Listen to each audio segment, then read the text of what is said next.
Hello, and welcome to WG Gaming, and welcome to Dwarf Fortress.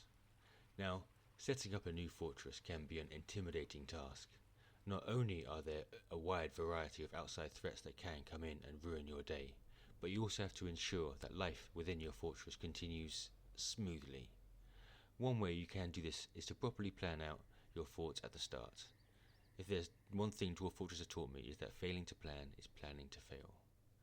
This video is going to be focusing on the various industries you can build up in your fortress, some ideas where to place them, and a quick tour of this just plan base. Firstly, for your own fortresses, you need to decide which of the many industries you want your fort to specialise in. This does depend a lot on your embark and what resources are available locally. Generally, all fortresses have certain essential industries that they all need to survive, but as this is Dwarf Fortress, there are always multiple ways to achieve the same goals with enough planning and stupid dwarf tricks. For example, all fortresses need food, but you don't always need a massive planting industry if you buy most of your food from caravans or forage it from the wild. But if you go that direction, then you'll need to build a well-protected trade area, and possibly archer towers to protect incoming caravans and foragers. The pages I've been showing you are from the Dwarf Fortress Wiki. Wonderful website, community built I think, and has many of the answers you might need. Probably not all of them though. This webpage, I'll link it in the description below, covers all the different industries you could set up in your fortress. For instance, if your embark has trees, then you might want to cut down those trees and fashion them into some of the many useful products made from trees. This can cause your local tree-hugging elf infestation to come to you to protest your newly founded wood industry. Ignore them. Burn them with fire, drown them in water. Ignore their demands, it'll be fine. Maybe, just maybe, they might come sneaking back for some revenge. But remember, elves wear wooden armour. Not going to be a problem. Unless they are a problem. In which case, let's hope they're not a problem for long. If, for some unimaginable reason, you want to trade with the elves, remember to not sell them anything made from wood, or with wood in it, or they will be upset. This includes adornments and wooden improvements to items. Also, as most products can't be sold without a wooden barrel, you'll need to have a crafting industry craft some stone pots to keep those elven traders happy. Speaking of trading, this fortress, which I have just recently planned out, I intend to build a whole new trade level, on the Z level above the surface, E to go up one level. This layer I intend to be my trade level, with a trade depot that can be sealed off from the outside and military further back. Design's still a little vague right now, but it does mean that my military will have lots of time training in an above ground barracks, so will not get cave adapted and leave trails of vomit whenever I send them outside to gank an unwanted guest. I may also put a tavern up here for all the visitors, so they can act as a meat shield for my dwarfs. This leaves the surface area free for farms, fishing, gathering, etc. Obviously once I've built a compound to keep the outside. I intend to use it for both indoor and outdoor crops, pasture for any animals, and maybe bees as well if I decide to do that. I will seal the compound off completely on this level, so you can only access it through the trade level above, for safety and so my dwarves aren't disturbed while working. I am a great believer in building fortresses over many Z levels. I try to group similar industries together on the same level, so they can share resources. Now, the outputs of the farm layer will be raw materials destined for all over. Often it is helpful to centre your fort around your fields, as they produce most of your stuff. This fort will use something else, more on that later. Foodstuffs will be one of the main outputs from your farms, and most of it will go to your kitchen. Here is where you can produce nice, lavish meals for your dwarfs, as well as the all-important still to produce alcohol. No fortress runs for long without the lubricating joy of booze. Now, almost all this level's inputs are from the farm layer above, or gathered independently, so placing them close together makes everything more efficient. I also stuck the animal butchering and fish cleaning here, as it too produces mostly for the kitchen. The other outputs they produce are for other levels, but more on that later. Right, here I placed my hospital. You should always try and have the hospital near the entrance, as most of the problems that happen around there. The hospital isn't technically an industry, but it does input injured dwarfs and outputs fixed dwarfs, so pretty essential. The leather output from the butchering and tanning comes here to textiles, along with the plant materials from the farms. Here you can make all your leather stuff and all your clothes. I also stuck paper here as they share many inputs and may as well be close. The outputs on this level will mostly be finished goods like clothes and armour, which get picked up by dwarfs, so I felt I had some space to fit in a tavern.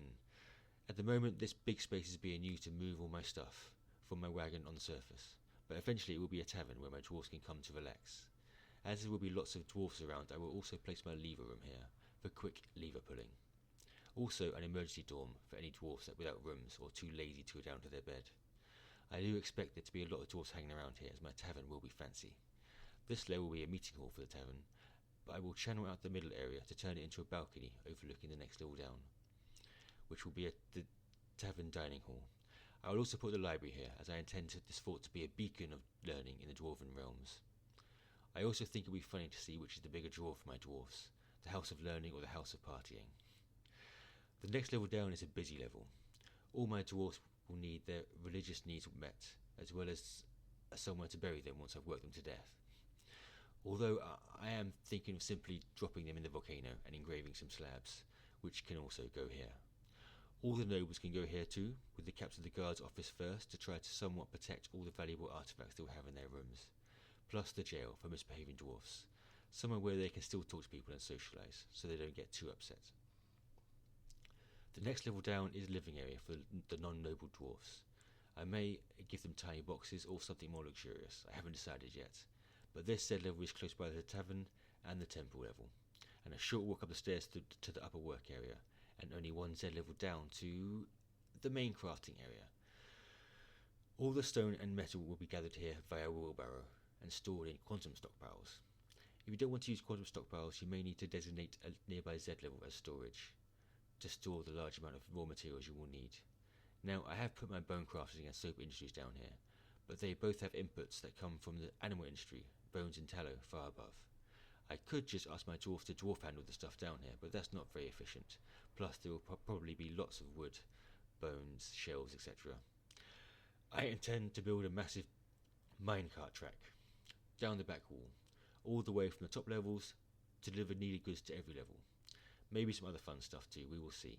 If I had any clay or sand on this map, I would probably put those industries here and bring the raw inputs in via minecart too. Having my metal industry on this level does mean I will need to put some magma underneath. Magma forges are so much more efficient, both for metal crafting and the aforementioned glass and clay. I intend to make this my magma management level. Tapping magma from the volcano is easier than bringing it in up from the depths, albeit it can be more dangerous.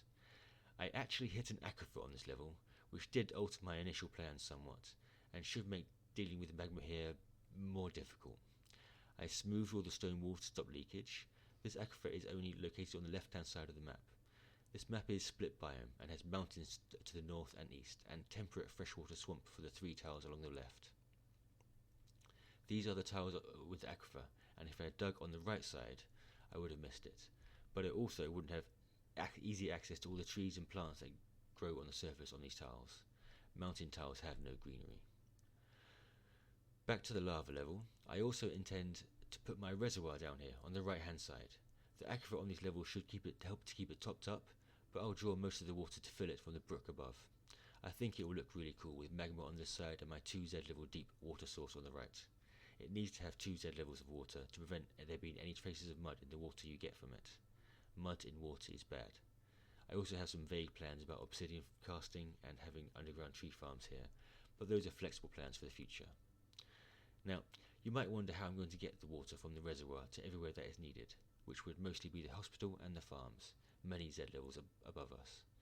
And the answer is simply wells. Not just a well on the level above, but one on every level, all the way up. Probably all right next to the stairwell. A well of wells next to the well of stairs. Of course, for your own thoughts, you can throw all these suggestions and build something totally different. In fact, I suggest you do. Be creative and inventive, and above all, have fun. Well, I hope you enjoyed this talk about fortress design. Let me know in the comments if you have any other ideas or suggestions. I would love to hear them. Thank you very much, and goodbye.